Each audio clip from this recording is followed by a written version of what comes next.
pessoal! O vídeo de hoje é sobre o caso dos exploradores de caverna, mais especificamente um júri simulado que nós fizemos na faculdade.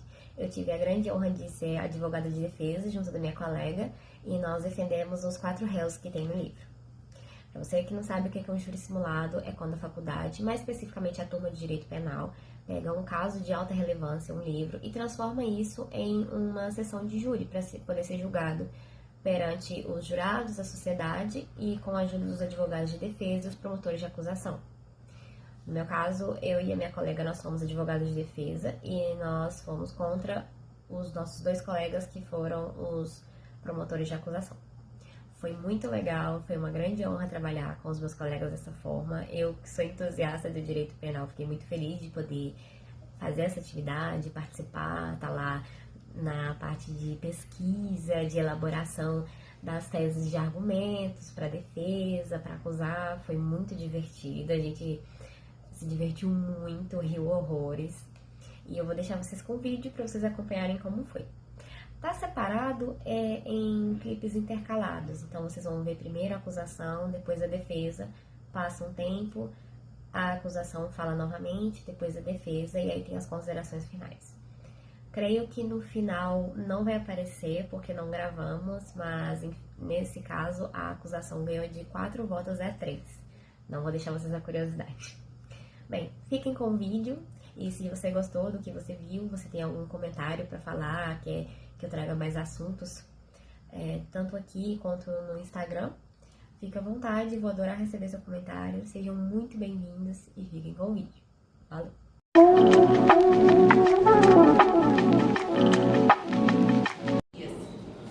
20º dia, Roger, ele consegue contato com um externo e ele expõe a informação de que eles estão com comida escassa.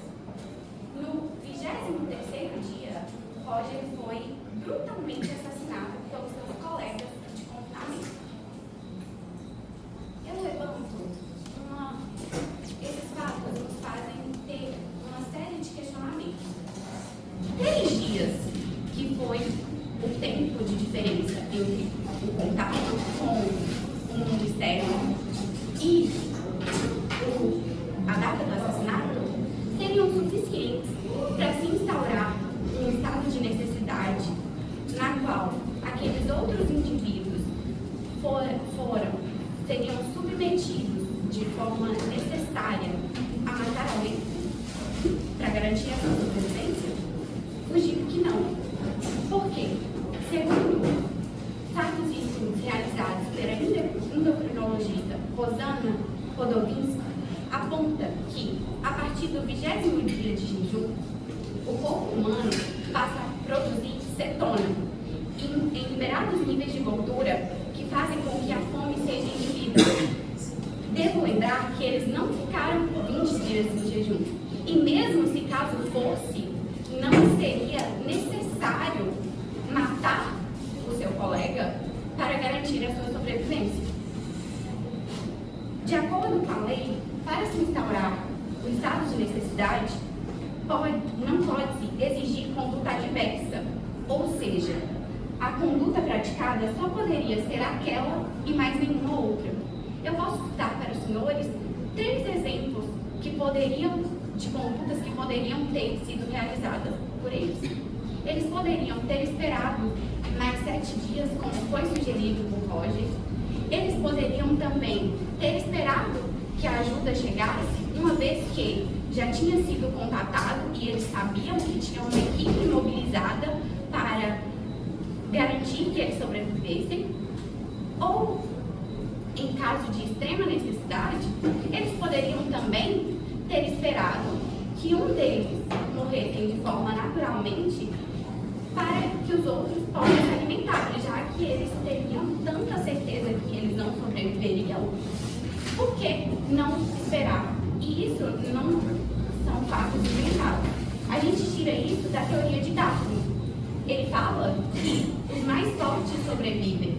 E é nítido que eles não morreriam todos ao mesmo tempo. Eles iriam morrendo de forma degradante. Então, o mais fraco e mais debilitado iria acabar falecendo primeiro. E assim poderia ser feito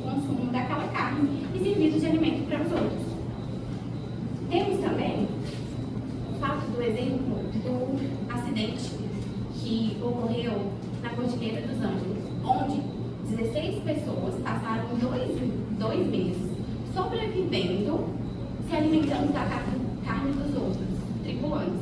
Mas esses outros tripulantes já estavam mortos.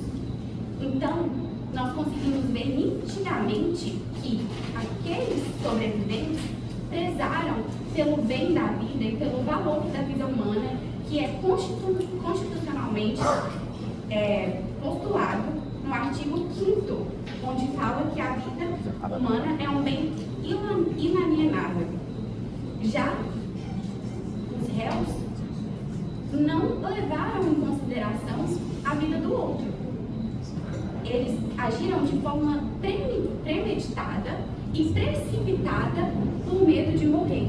Mas como nós podemos garantir e que régua é usada para medir que a vida de uma pessoa vale menos que a vida de 4? Em que nos garante moralmente e na legislação que a vida de uma pessoa pode ser submetida e tirada em função da vida de outras 4 pessoas?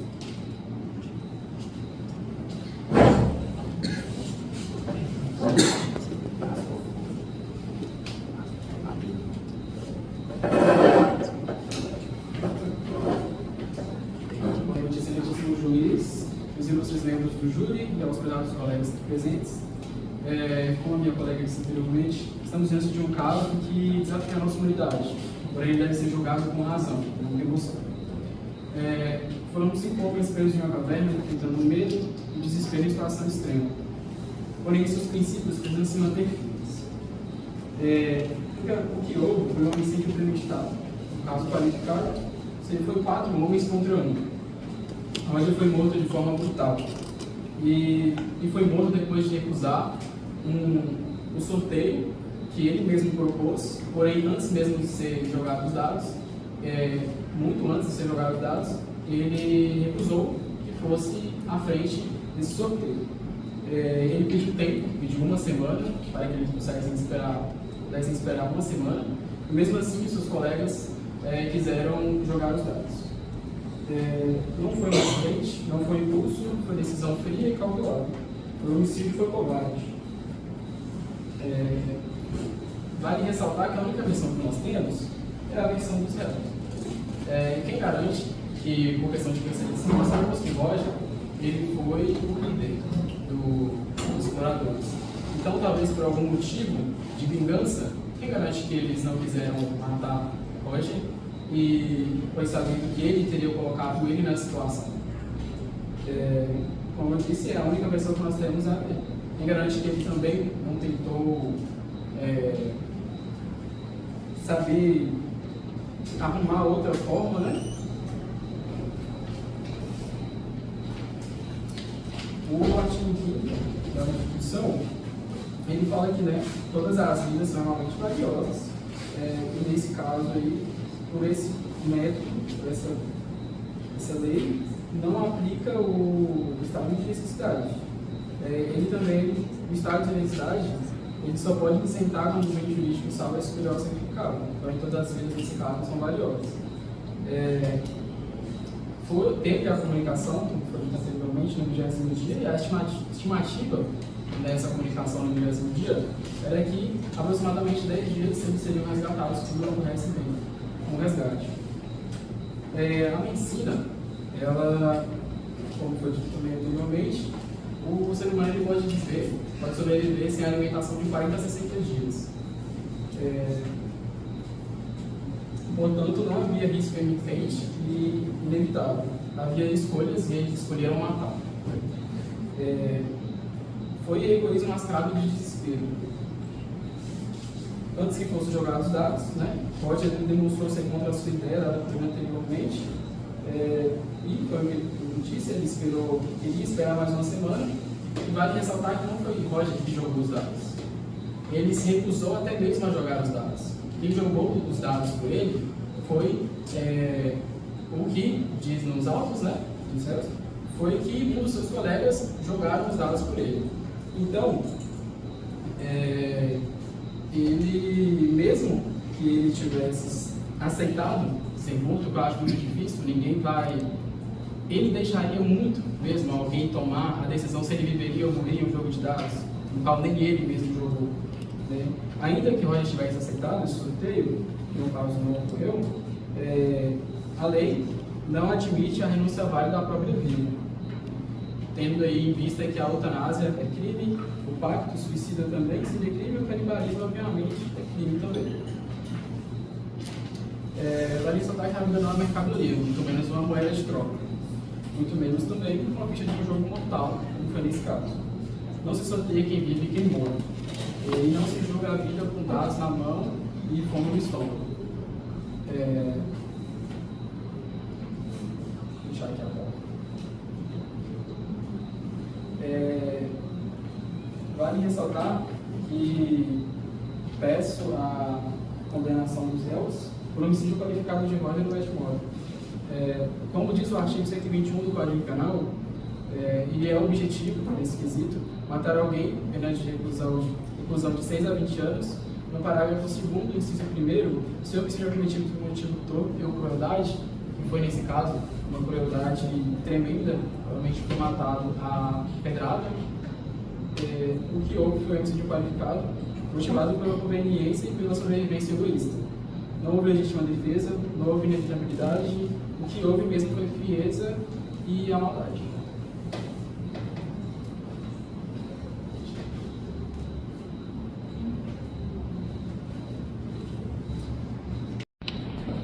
Boa noite a todos. Caros colegas da secretaria, senhores jurados, você mais presentes. Realmente, a promotoria não mente. Estamos nos deparando com um caso muito complexo. Afinal, infelizmente houve uma tragédia. Uma pessoa morreu para que pudesse salvar a vida de outras 4 pessoas. Não podemos negar. Queremos expressar também nossos sentimentos à família, caso estejam aqui, e realmente perder uma pessoa dessa forma é algo muito trágico. Gostaria de fazer algumas considerações ao que a promotoria falou.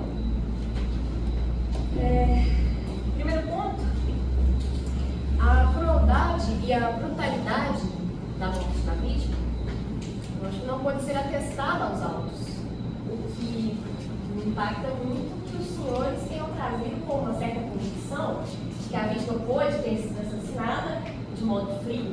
Pode também ter sido assassinado de forma com que ele posso supor, não sei, não estava lá para saber. Então ele pode ter aceitado a morte de um bom grave.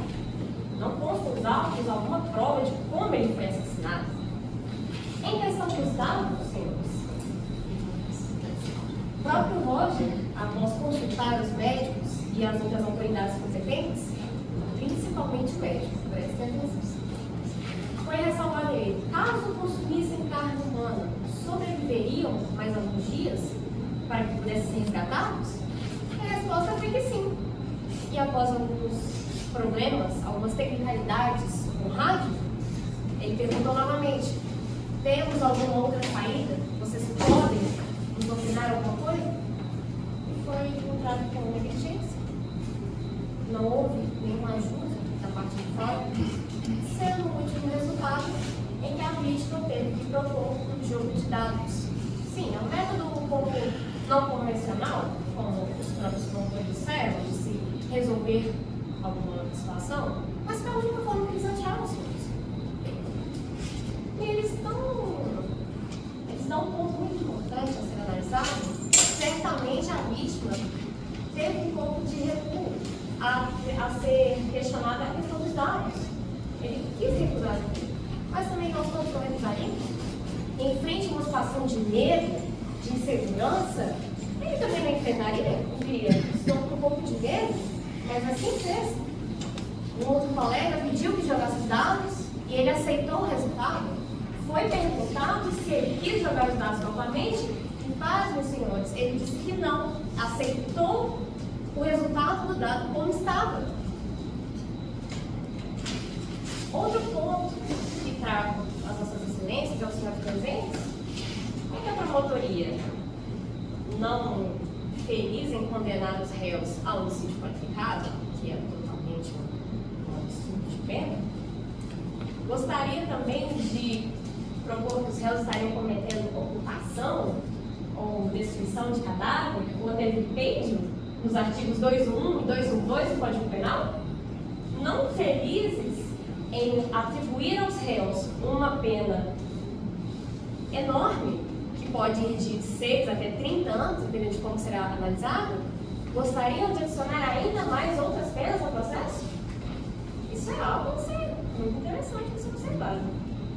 Outro ponto, que nem a excelentíssima promotora trouxe, realmente, no artigo 5º, inciso 3º, há a questão da tortura. Porém, novamente, não houve comprovação dos autos de que houve tortura à vítima. Não há como ficar tentando provar pontos que não existem. Até mesmo vários doutrinadores falam, o que não está nos autos não está sendo realizado ali. Não pode uma coisa dessa. Temos que analisar também, senhores, os casos de necessidade, questão de razoabilidade.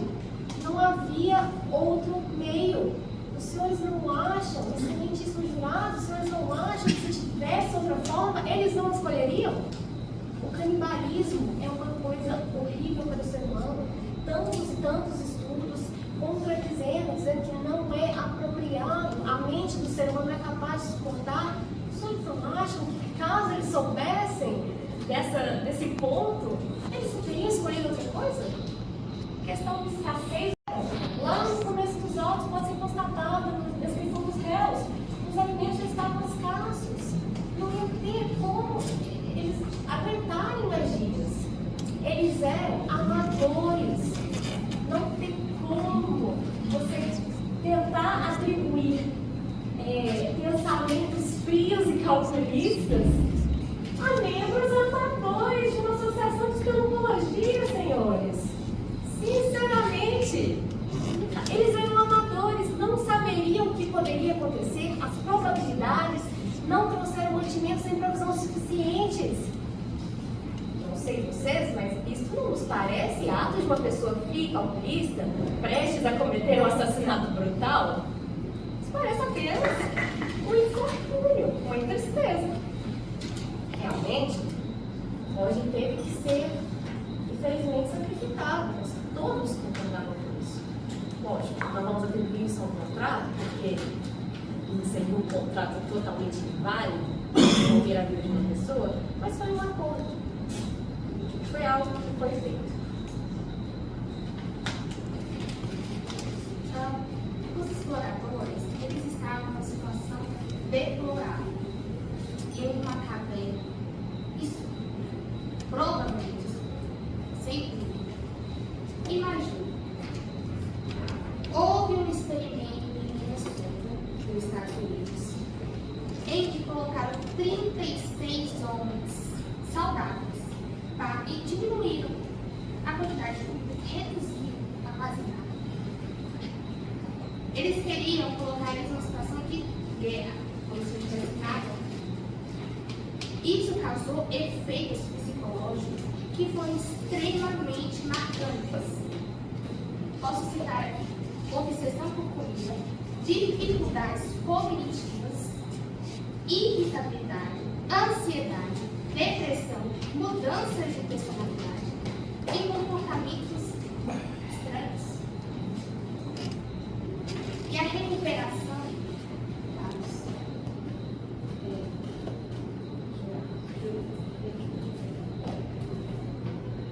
foi extremamente dura. E foi citado nos autos que eles tiveram que passar por um tratamento de choque emocional e de desnutrição, de inanição. Imagine como eles estavam nessa situação.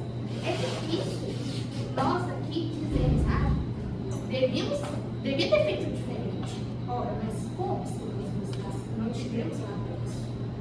Eu poderia ter agido diferente. Imagine a situação psicológica envolvida. Ora, quando é que eu vou sair daqui?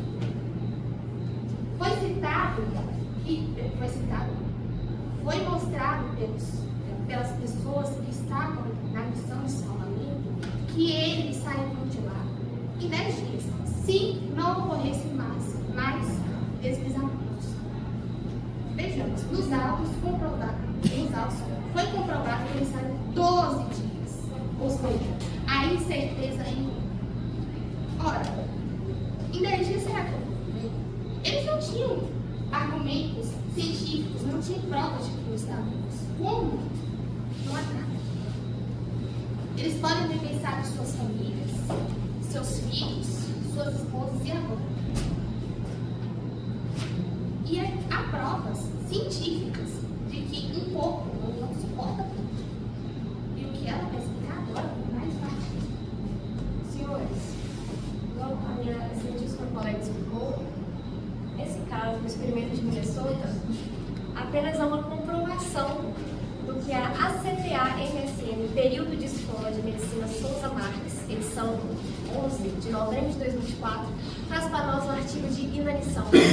Sei que muitos aqui podem não ter muito contato com a medicina, mas não há problema, nós explicamos de uma maneira mais, seja de forma que seja melhor entendida. Inanição, senhores, é quando o ser humano passa de um jejum de 16 a 20 horas. A partir disso, o corpo ele precisa de nutrientes, as suas células precisam de energia. Nesse caso, senhores, agora 20 horas. Um dia. Ficaram 4 dias, 12 dias, saíram os sobreviventes pelo menos depois do 32º dia. Está mais que comprovado de que o período de inanição teria reinado nos réus. E o que isso pode nos trazer? Modificações psicológicas e físicas. Lógico, senhores, não estamos de forma alguma argumentando que os réus são inimputáveis, de forma alguma. Realmente eu não compreender. Porém, há de se entender que eles sofreram muito com isso. Olha isso. A privação prolongada de nutrientes essenciais afeta diretamente o funcionamento do cérebro, levando a uma série de consequências negativas para a saúde mental. Dentre os efeitos psicológicos, senhores, podemos ser apresentados com alterações de humor intensas, problemas cognitivos, pensamentos obsessivos relacionados ao alimento e alterações comportamentais. Tudo que poderia ser muito bem comprovado caso fosse feito nos estudos dos réus. Os réus saíram da caverna, foram diretos ao acompanhamento médico. Podemos muito bem perceber que eles não estavam bem, tanto psicologicamente quanto fisicamente. E outro ponto, como foi falado anteriormente, o canibalismo é uma coisa terrível. É uma opção que não é encorajada pelo campo médico, muito menos pelo campo legal. Nesses casos, onde há o canibalismo, podemos ver que ele se enfrenta em aldeias, muitas vezes aldeias indígenas mais antigas, que são costumeiras desse hábito, ou populações que também têm esses hábitos. Isso são pessoas já acostumadas. Pensem, senhores, homens comuns, que não têm pensamentos nenhum de poder matar as pessoas, comer da sua carne, pleno prazer, plena diversão, nunca cometeram canibalismo, nunca cometeram assassinato algum, muito menos crime algum. Esse canibalismo vai ter alterações psicológicas. O ser humano não foi feito para comer de outro ser humano. Esses réus que estão sendo julgados aqui, senhores, foram agraciados com a infelicidade de problemas psicológicos e físicos. Os artigos comprovam isso, a medicina comprova isso. Vocês acham mesmo, igual eu perguntei anteriormente, se eles não tivessem outra alternativa, senhores, eles teriam escolhido outra alternativa. Assim como creio que cada um de nós teria escolhido outra alternativa. Se tivesse outra possibilidade, teria sido pedido outra possibilidade. Gostaria de acrescentar que, de fato, a vítima, ela recusou a possibilidade de fazer um sorteio para decidir quem morreria. As regiões, no primeiro momento, claro, ele, primeiramente, ofereceu essa opção. E depois, os réus, eles falaram, não, você não pode.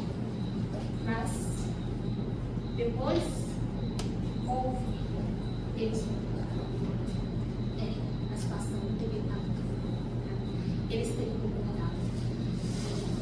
fim, a vítima disse, não concordo com isso. Porém, eles fizeram isso. O sorteio ocorreu. Mas veja bem, eles de fato fizeram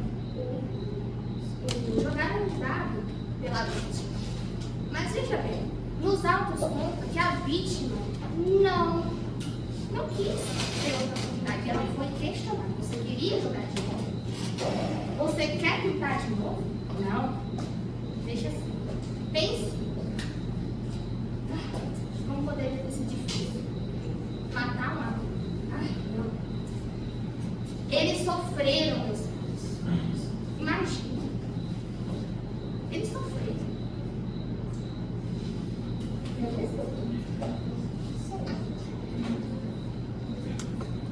Senhores, realmente é uma situação muito complicada. Sei que os senhores queriam estar em outros lugares, em suas residências, assim como nós todos também queremos. Mas é o nosso dever legal acusar, defender e julgar certo o que está acontecendo.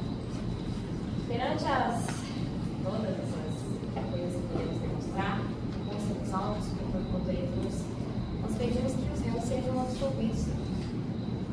Não faz sentido julgar esses réus novamente, a mais do que eles já sofreram. Já está plenamente considerado e comprovado que eles sofreram muito.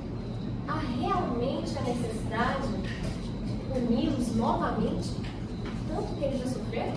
E por isso, senhores, peço em consideração a absolvição a uma pena justa a esses réus, para tirá-los desse sofrimento.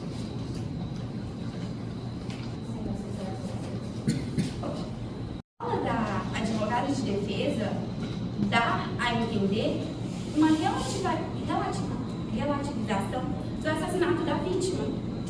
Ela aborda de forma com que a vida daquela vítima fosse justificável para garantir a sobrevivência dos outros. Na onde consta isso, moralmente falando e legalmente falando, que é válido. Outro ponto, como foi dito anteriormente, iria se alegar estado de necessidade. Mas, para se instaurar o estado de necessidade, não pode se exigir conduta adversa da feita. Ou seja, a conduta praticada poderia ser aquela e mais nenhuma outra. Eu citei para os senhores 3 exemplos de condutas que poderiam ter sido praticadas pelos réus. Eu cito também que o corpo entra em estado de cetose. Eles citam que eles estavam em inanição.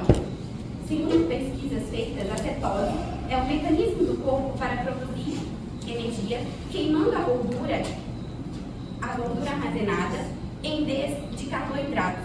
Os corpos cetônicos resultantes da quebra de gordura são principais fontes de energia para o cérebro na ausência de glicose e preserva as funções cerebrais durante a inanição. Elas alegam que eles tiveram danos cerebrais e que talvez eles poderiam ter cometido esse crime em função desses danos. Os corpos deles estavam em estado de cetose. A cetose preserva as funções cerebrais. Outro ponto apresentado pela defesa foi que ele aceitou jogar os dados. Como eu disse anteriormente, o que me comprova que ele realmente aceitou jogar os dados? Está nítido nos autos que ele se recusa a participar. Ele sugere, mas foi uma sugestão feita em um momento de desespero e em caso de extrema necessidade. Ele volta atrás daquela sugestão e daquela decisão. E o grupo escolheu justamente o opositor para ser sacrificado. Justamente ele, o único que se opôs à ideia, foi o coincidentemente escolhido para servir como sacrifício pelos outros. Volto a ressaltar, senhores, o ponto de que em que régua nós usamos para medir que uma vida vale menos. O artigo 5º da Constituição nos garante e preserva que a vida é um bem inalienável. Então, nos garante também que a vida de uma pessoa não pode ser sacrificada para garantir a sobrevivência de outros. E elas falam que não existiam outros meios. Existiam outros meios. E a gente tem como citar. E como já foi citado anteriormente, existiam outros meios. E ela fala que foi um acordo. Não foi um acordo, porque a partir do momento que eu me declaro contra essa proposta, foi um acordo entre quem? Foi um acordo entre os 4, né? Não foi um acordo com a vítima. Foi um acordo feito entre os 4 réus. Obrigada.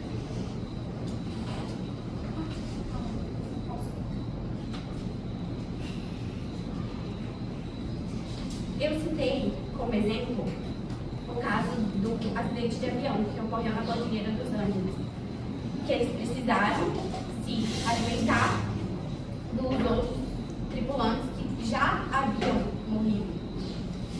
Eles não foram mortos para garantir a sobrevivência de outros, eles já haviam falecido. O corpo humano, ele entra em estado de decomposição muito fácil. Sabemos que o corpo humano ele passa por fases de decomposição. Ele está fresco, ele fica inchado, ele fica em decomposição ativa e putrefação. O estágio de putrefação ele dura de 12 a 24 horas.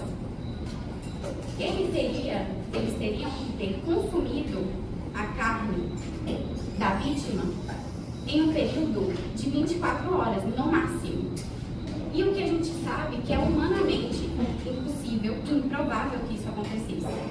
E justamente pelo corpo humano ser tão vulnerável, ele passa a ser abrigo de bactérias e está sujeito a inúmeros estágios que o consumo indevido da carne gera danos à saúde de quem fez.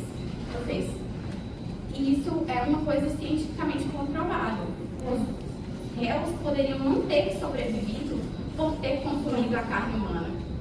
E elas citam também que o resgate, elas citam que houve uma resposta do resgate. Não houve, consta nos autos. O resgate, ele se abstém. Ele não fala o que eles deveriam fazer e nem como eles deveriam proceder, justamente pelo fato de que todos nós sabemos que o consumo de carne humana é inapropriado. Obrigada. Encerrada a regra.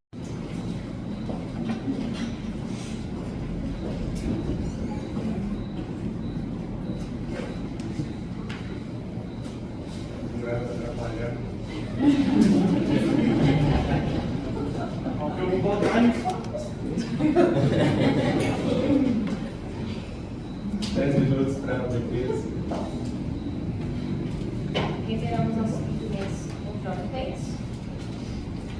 Senhores, como disse a excelente promotora, realmente, após um prolongado jejum, graças à evolução, pode-se ver que o corpo ele realmente começa a ter um momento intenso de beta-oxidação de pólise e cetogênese. Como a promotora mesmo disse, cetogênese, que ajuda no sentimento do jejum. Porém, também é instaurado dentro da medicina o fato de que o cérebro ele não se mantém muito regulado com só a cetogênese. Ele precisa dos outros nutrientes que ele já mantém ali no corpo para poder funcionar regularmente. Então, realmente, tem a cetogênese. Mas será que é suficiente para balancear o corpo? É suficiente para balancear todas as conexões neurais que nós fazemos a cada segundo? Em outras considerações, como Como os produtores mesmos disseram, não se sabe tudo o que ocorreu. Nem tudo está escrito nos autos.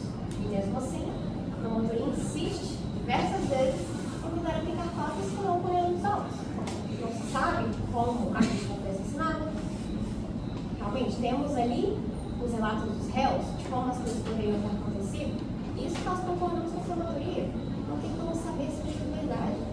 Nós, senhores, temos que nos basear no que está exposto. Infelizmente, não temos todos os lados ali para nos provar o que aconteceu com a aconteceu.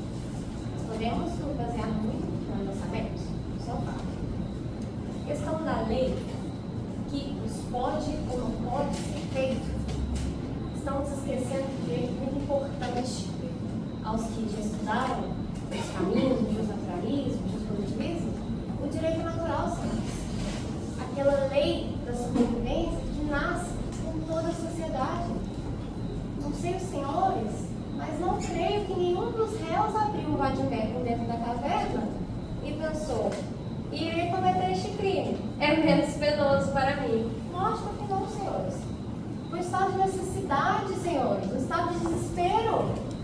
Lógico que não foram pensar em qual lei aplicava ou não aplicava. Ali nasceu a lei da sobrevivência. Ali o que foi possível ser feito, foi feito. Não teve outra possibilidade. Em questão dos dados, próprias testemunhas falam o que ocorreu. Relatam que foi jogado os dados, houve um pouco de medo por parte de todos, porque lógico que era uma situação imprevisível, não se dá para saber quem ia ser escolhido pelo lance da sorte ou do azar, né? Então, aí, a vítima foi escolhida de acordo com o lance dos dados, foi perguntado, igual nós fizemos outrora: você gostaria de jogar novamente? Não, aceitou o resultado, deu o resultado que deu. Infelizmente, sempre o dia tem para os outros casos. Como a excelentíssima promotora nos apresentou, temos casos e casos onde tivemos acidentes, tragédias, e o canibalismo foi cometido ou não foi cometido. Temos um aqui, que trazemos perante o tribunal, em que teve a oportunidade, porém não foi feito. O caso do navio Endurance, onde uma tripulação foi presa na neve. Poderiam ter resolvido o canibalismo, porém, diferente do nosso caso aqui, eles tiveram uma oportunidade. Comeram outros animais, até mesmo os cães de neve que os acompanhavam, mas eles tiveram uma oportunidade. Aqui, os seus não tiveram. Não haveria saída. Dentro de uma caverna não haveria nada. Nem ninguém, nada ali que possa nos ajudar. A questão das bactérias no corpo em decomposição, realmente, o professor está certíssimo. Há este tempo de decomposição, há o tempo das bactérias, mas também, como os réus saberiam disso? Os réus nunca cometeram um assassinato, nunca estudaram sobre o assunto, nunca mataram alguém para comer, senhores. Como eles vão saber que tempo a bactéria vai ou não vai instalar dentro do corpo? Realmente, está certíssimo. Há esse caso. Eu não tenho como eles saberem. No ato de desespero, é capaz que o ser humano até esqueça o gosto terrível que teria aquela carne para se poder sobreviver. A questão de não poderem ter sido falados, né, não poderem ter tido contato com as autoridades, há comprovação nos autos, sim, de que eles entraram em contato com as autoridades, entraram em contato com médicos e perguntaram: caso fosse consumido carne humana, eles poderiam sobreviver mais um tempo? Foi dito que sim.